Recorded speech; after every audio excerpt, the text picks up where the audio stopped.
Lorsque les entreprises s'efforcent de réaliser des profits toujours plus importants, c'est généralement le client qui finit par en payer le prix, littéralement. Mais ne vous inquiétez pas, je suis là pour vous redonner le pouvoir. Préparez-vous à devenir économe car nous allons découvrir des astuces pour gagner du temps et de l'argent que les entreprises ne veulent pas que vous connaissiez. Les codes secrets des étiquettes de prix. Avez-vous déjà remarqué des lettres et des chiffres apparemment aléatoires écrits à la main sur des étiquettes de prix dans des magasins? Il y a en fait une raison importante derrière tout cela. Le personnel de vente marque souvent les étiquettes de prix à la main avec des combinaisons de lettres et de chiffres comme G3 ou D17. La lettre fait généralement référence à un emplacement dans le magasin, mais le numéro est beaucoup plus utile. En général, le numéro vous indique le prix auquel l'article sera réduit lors d'une prochaine vente. Il est généralement utilisé pour la référence et la préparation du personnel. Il s'agit d'un élément d'information pratique pour les acheteurs économes, aux yeux d'aigle qui veulent trouver les bonnes affaires avant même qu'elles ne soient annoncées. Lorsque vous repérez un article marqué, vous pouvez soit ne pas l'acheter, soit essayer de le réserver jusqu'à ce que le prix baisse. Ouvrez l'œil pour repérer ces petits codes furtifs. Mais pour faire une bonne affaire sans attendre, likez cette vidéo et abonnez-vous à Truc de Fou pour profiter d'autres divertissements factuels de qualité totalement gratuits. Désolé, nous vous avons manqué. À l'ère moderne des achats en ligne, la livraison le jour même est d'une commodité étonnante. Cependant, ces systèmes qui changent la donne s'accommodent de problèmes qui leur sont propres. Par exemple, la plupart d'entre nous connaissent la frustration de lire la mise à jour la plus méprisée du système de suivi en ligne du coursier, l'alerte tentative de livraison qui prétend que vous avez manqué le dépôt. Mais comme beaucoup de gens le savent, ces tentatives de livraison peuvent être un pur mensonge. Il existe plusieurs raisons pour lesquelles les livreurs ne prennent parfois pas la peine de livrer votre colis à votre domicile ou partent presque immédiatement sans vous laisser le temps d'ouvrir la porte.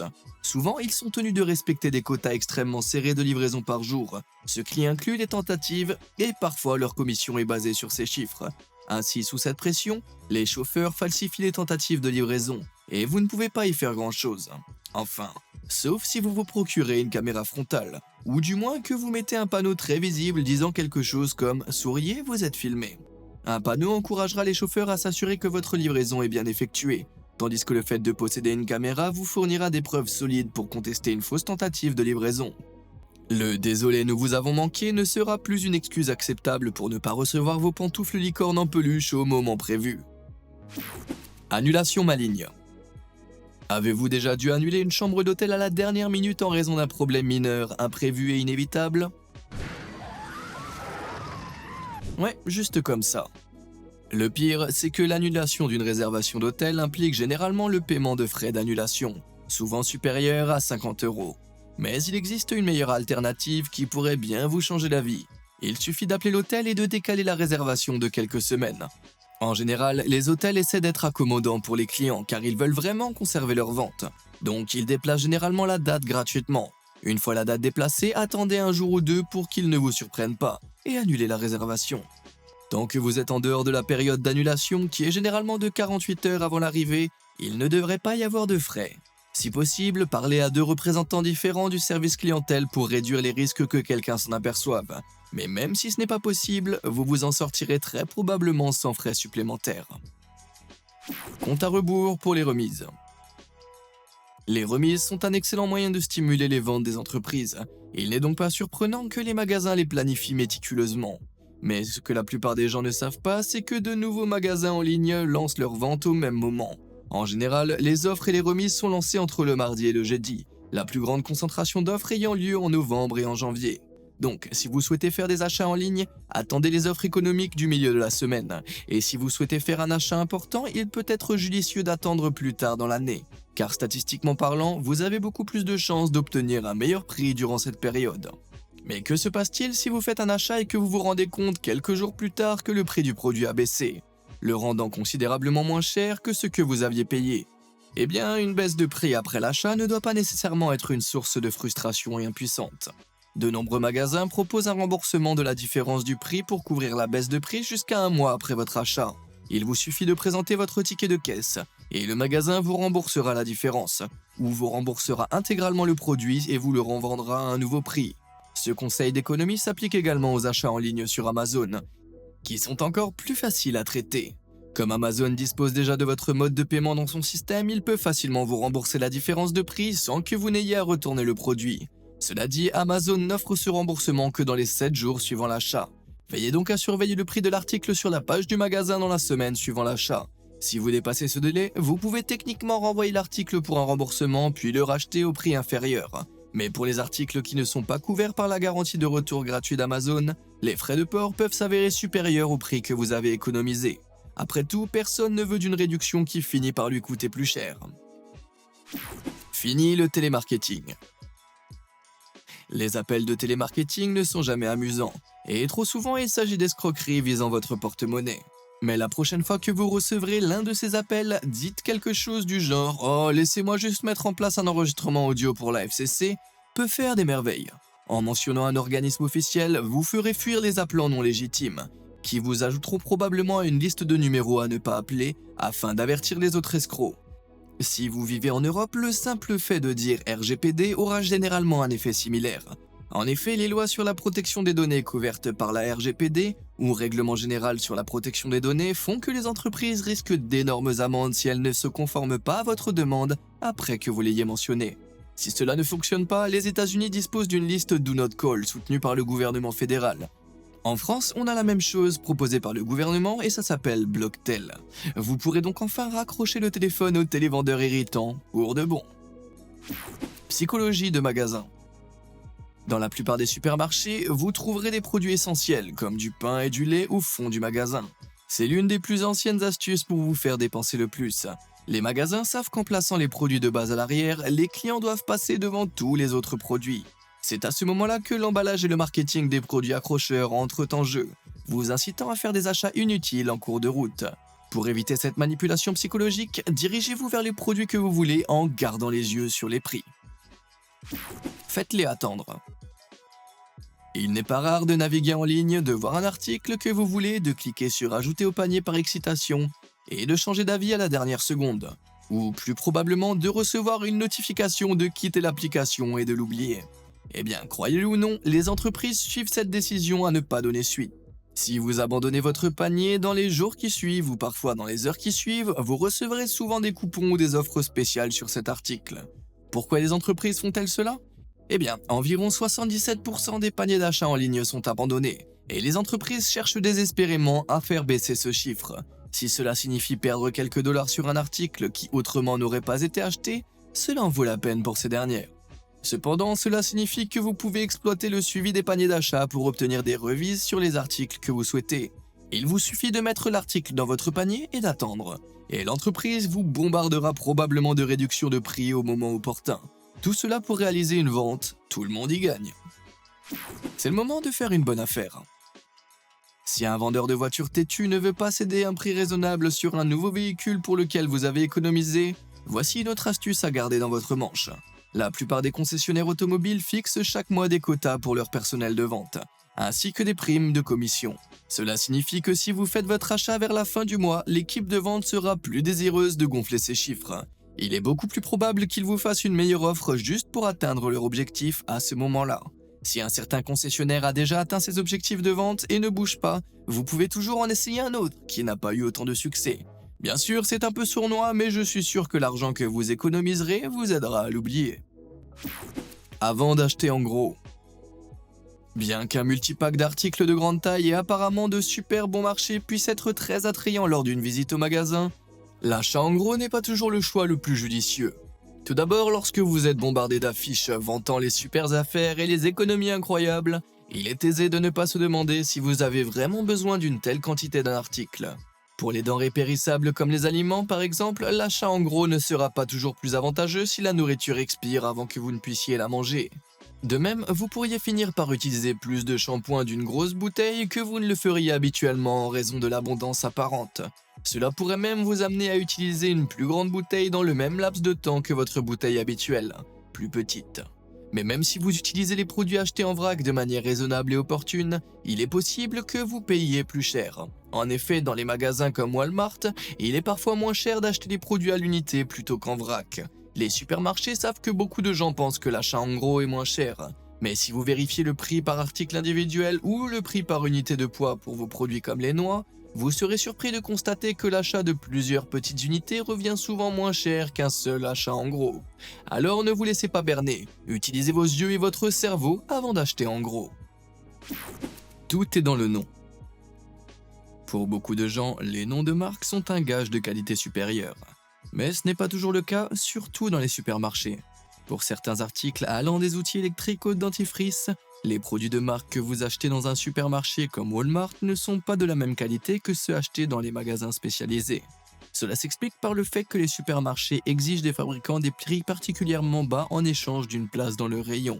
Pour satisfaire ces prix bas, les fabricants fournissent aux supermarchés une version légèrement modifiée de leurs produits. Dans le cas des outils électriques, il peut s'agir d'une batterie de capacité légèrement inférieure ou d'ingrédients de moindre qualité dans les shampoings ou les dentifrices. Donc, si vous ne pouvez pas vous passer de produits de marque, évitez les supermarchés si possible. Ceci étant dit, il est des fois dérisoire de débourser plus d'argent pour des produits de marque. C'est particulièrement vrai pour les médicaments, car la différence entre les médicaments de marque et ceux du commerce est généralement négligeable. En effet, la FDA et d'autres organismes gouvernementaux similaires dans le monde exigent que les médicaments génériques aient les mêmes performances et la même qualité que les médicaments de marque. Comme les variétés génériques et les marques contiennent tous deux le même nombre d'ingrédients actifs, vous ne payez pas réellement un supplément pour que le nom de l'emballage fantaisie. Étant donné que les éléments de marque générique peuvent être jusqu'à 70% moins chers. C'est une évidence, mais de nombreuses personnes ignorant que les principes actifs sont identiques pensent à tort que moins cher est synonyme de moins bon. Donc, si vous en avez assez de vous faire remarquer pour des analgésiques et d'autres médicaments, choisissez toujours la marque propre d'un magasin lorsque c'est possible. Shampoing de pacotille. Tout le monde s'est déjà demandé pourquoi un bon shampoing était si cher. Et s'il est impossible de faire baisser le prix d'un bon produit capillaire, vous pourriez facilement prolonger, voire doubler sa durée de vie. La plupart des shampoings sont suffisamment concentrés pour pouvoir être facilement dilués dans de l'eau et continuer à remplir la même fonction. Les shampoings vendus dans le commerce contiennent généralement une surabondance de molécules qui éliminent le sébum et la saleté, et vous pouvez souvent remplir la moitié de la bouteille avec de l'eau et obtenir les mêmes effets. Cela peut même être bénéfique pour votre cuir chevelu, en évitant qu'il ne soit desséché par certains shampoings. La plupart des shampoings capables de produire de la mousse devraient pouvoir être utilisés de cette manière, ce qui vous permettra d'utiliser vos produits capillaires à moindre coût. Alors sautez sur l'occasion et essayez. Voyez la différence. Acheter des lunettes chez un opticien de quartier a toujours été la voie traditionnelle pour ceux qui en ont besoin. Mais saviez-vous que l'achat de lunettes chez un détaillant en ligne peut vous faire économiser entre 30 et 75%?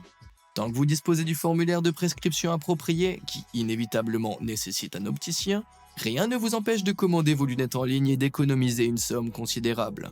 Si une vision claire et des bonnes affaires vous intéressent, consultez des sites comme Frames Direct et Zenni Optical.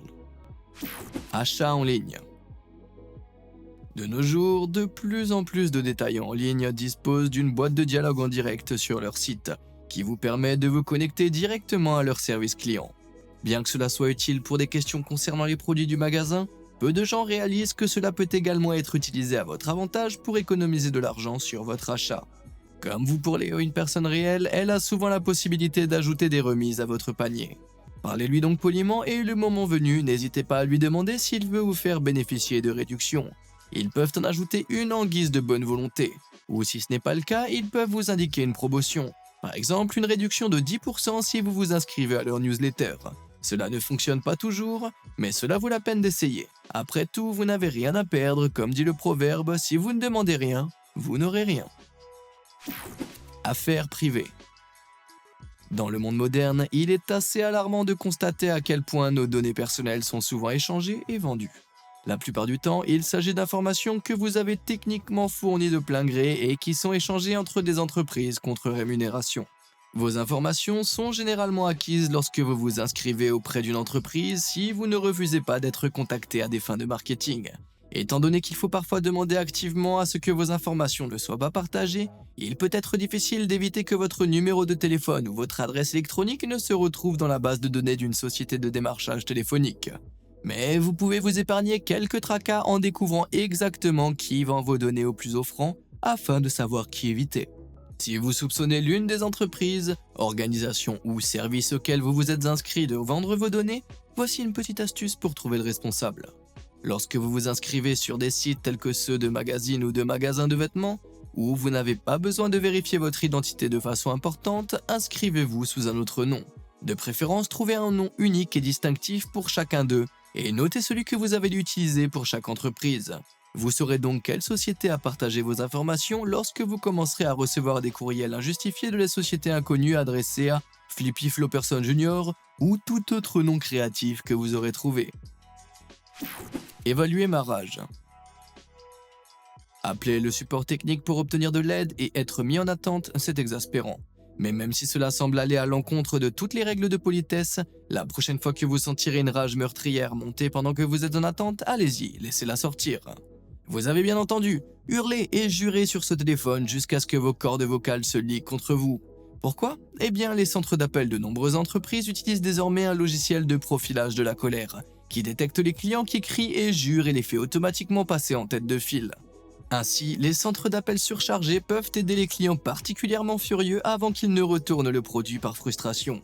Bien sûr, il s'agit techniquement de récompenser un mauvais comportement, mais si la possibilité d'être servi plus rapidement existe déjà, je dirais qu'il faut l'utiliser.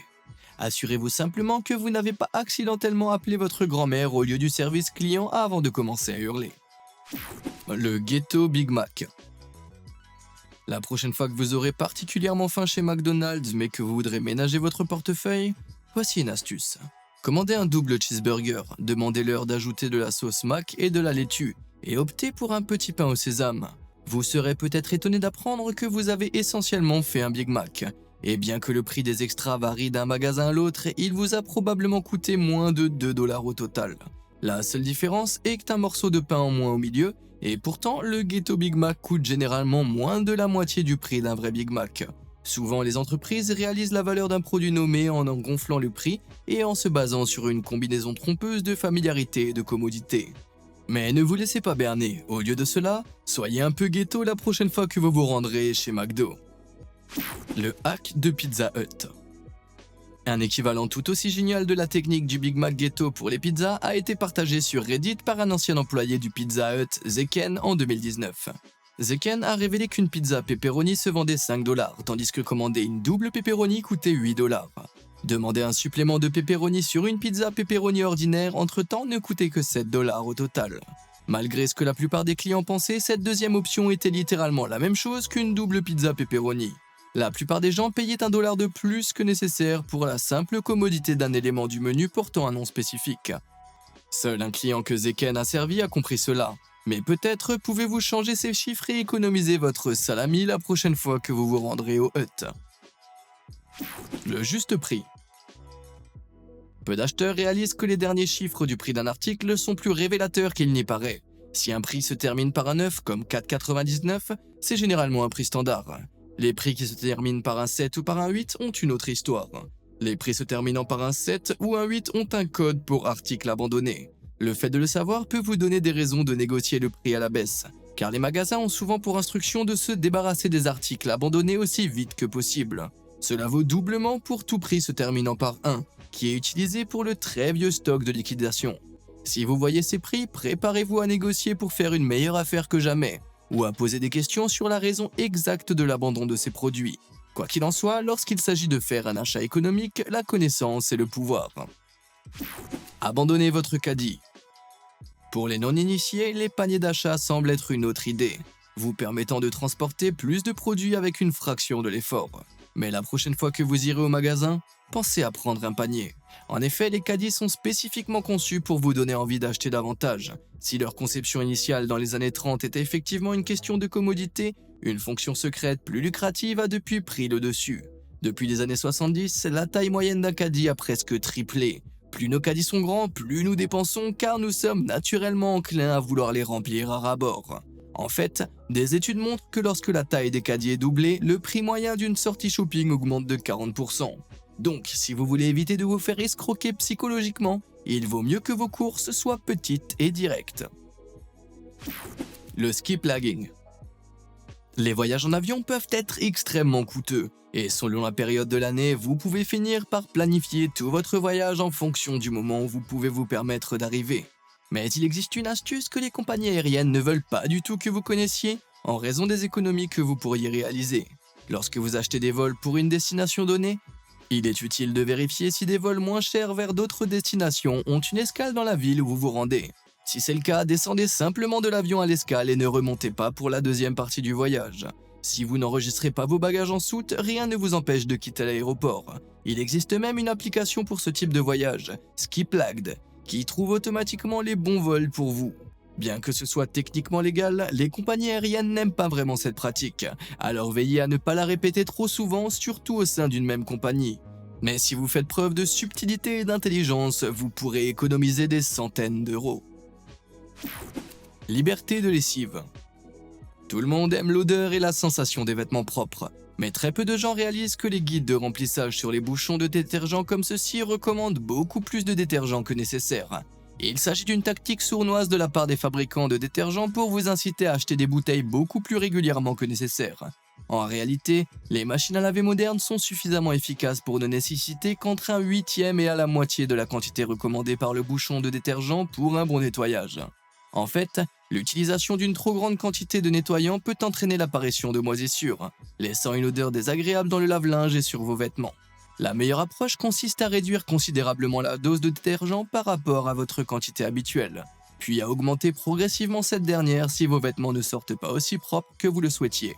Vous serez probablement surpris par la faible quantité dont vous avez besoin. La seule exception à cette règle est que si votre région a une eau particulièrement dure, c'est-à-dire à forte teneur en minéraux, il se peut que vous ayez besoin de la quantité de remplissage recommandée. Mais quelle que soit votre situation, vous pourriez économiser beaucoup d'argent en faisant quelques expériences amusantes la prochaine fois que vous ferez la lessive. Qui a dit que la lessive devait être ennuyeuse? Alors, laquelle de ces astuces allez-vous mettre en pratique à partir de maintenant? Dites-le moi dans les commentaires ci-dessous, ça m'intéresse. Et comme d'habitude, merci de nous avoir suivis.